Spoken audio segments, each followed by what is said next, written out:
Thomas and Percy enjoy working in the docks. They like the sea air and the sound of the gulls.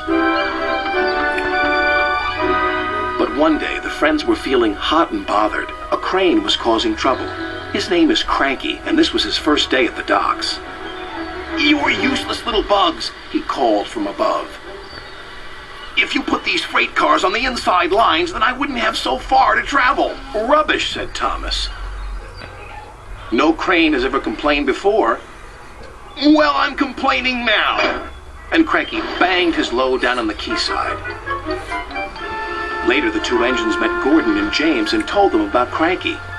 "Cranes are airy-fairy things. They need a lot of attention, like me, in fact," said Gordon. "You should see the situation from Cranky's point of view," said James. "He's high up in the air, coping with wind, rain, and baking sun. Then he looks down and sees you two little engines being annoying. No wonder he calls you bugs." When Cranky heard that the big engines agreed with him, he grew bossier still. Come on, push those freight cars closer to me." But Percy was too upset to concentrate and pushed the freight cars too far. Poor Percy. Then Cranky played a trick on Thomas. "Push your freight cars onto the outside line. It's easier for me to load up." So Thomas did.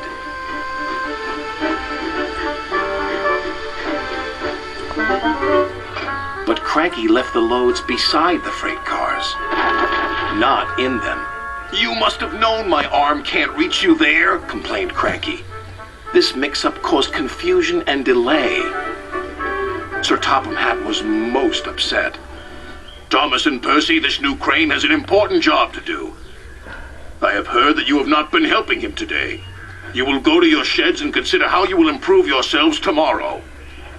Now Thomas and Percy were upset too.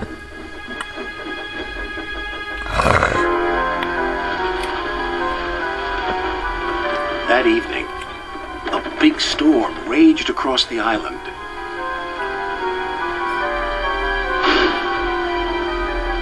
Cranky and the engines were trapped on the docks. "We're sure to be safe in this shed," said Duck. But he was wrong. The engines had no idea they were about to be put in great danger by an old tramp steamer. It was out of control and running aground, straight into the sheds.